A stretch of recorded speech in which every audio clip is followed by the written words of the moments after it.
everyone, I am Dr. Ramalakshmi. August first week தாய்ப்பால் வாரம். So இந்த தாய்ப்பால் வாரம்ல இன்னைக்கு நான் உங்க கூட ஷேர் பண்ணது myths and facts about breast feeding. அதாவது பிரஸ்ட் ஃபீடிங் ரிலேட்டடான என்னென்ன கட்டுக்கதைகள் நம்ம கேள்விப்பட்டுட்டு இருக்கோம், ஆக்சுவல் ஃபேக்ட் என்ன அப்படின்றது இன்னைக்கு நம்ம பார்க்கலாம்.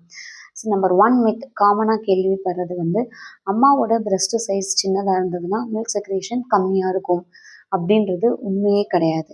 ஏன் அப்படின்னா ஆல்ரெடி நான் சொன்ன மாதிரி மில்க் செக்ரேஷன் அப்படின்றது ஹார்மோன் ரிலேட்டடானது. ஸோ ஹார்மோனில் பிரச்சனை இருந்ததுன்னா மில்க் சப்ளை கம்மியாகும். அண்ட் முக்கியமாக குழந்தையோட பொசிஷன், குழந்தை கரெக்டாக சக் பண்ணிட்டாங்கன்னா குழந்தை பேபி சக் பண்ண செக்ரேஷன் இன்க்ரீஸ் ஆகும். அண்ட் ஸோ இன்னொரு நம்பர் 2 பார்த்தோம் அப்படின்னா முதல் 6 மாதத்துக்கு பிரஸ்ட் ஃபீடிங் மட்டுமே பத்தாது அப்படின்னு நிறைய பெரியவங்க சொல்றது நம்ம கேட்டிருப்போம். குழந்தைக்கு இது மட்டும் பத்தாது, குழந்தை அதுவும் கொஞ்சம் வெயிட் கம்மியாக இருக்கிற பேபியாக இருந்ததுன்னா, வெயிட் கம்மியாக இருக்குன்னா அதுக்கு நிறைய ரீசன்ஸ் இருக்குது. ஜெனட்டிக்காக இருக்கலாம், அவங்க ஃபேமிலியில் அம்மா அப்பா எப்படி இருக்காங்களோ அது கூட இருக்கலாம். ஸோ இது மட்டுமே காரணம் கிடையாது. அதனால நிறைய பெரியவங்க மில்க் மட்டும் பத்தாது, நீ எக்ஸ்ட்ரா தண்ணி கொடுக்கணும், அண்ட் அது கூட பரவாயில்ல.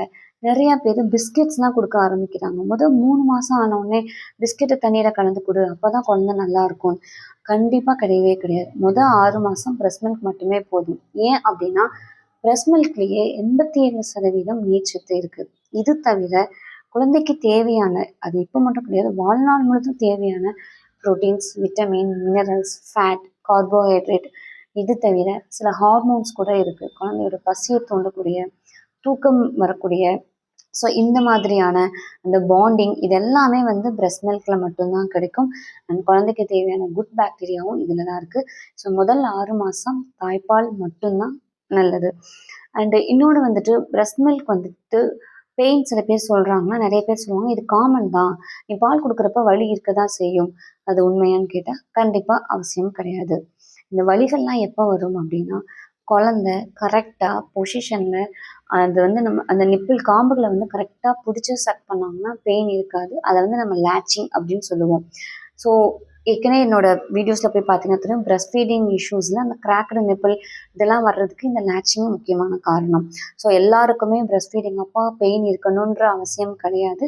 கரெக்டான பொசிஷனில் இருந்தால் பெயின் இல்லாமல் ஹாப்பியாக குழந்தைக்கு நம்ம காமாக பிரஸ்ட் ஃபீட் பண்ணலாம். ஸோ இது மாதிரி பிரஸ்ட் ஃபீடிங் ரிலேட்டடான இஷ்யூஸ், அப்புறம் ஃபுட்டு மூலமாக எப்படி இன்க்ரீஸ் பண்ணலாம், அப்புறம் பிரஸ்ட் ஃபீடிங் இஷ்யூஸ்க்கான ஹோமியோபதிக் மெடிசன்ஸ் தெரிஞ்சுக்கணும்னா நம்ம பேஜை ஃபாலோ பண்ணிக்கோங்க. ஆல்ரெடி வீடியோஸ் போஸ்ட் பண்ணியிருக்கேன். இது மாதிரி வேறு எதுவும் உங்களுக்கு தகவல்கள், சந்தேகங்கள் இருந்ததுன்னா கமெண்ட் பண்ணுங்கள். அடுத்த பதிவில் சந்திக்கிறேன். நன்றி.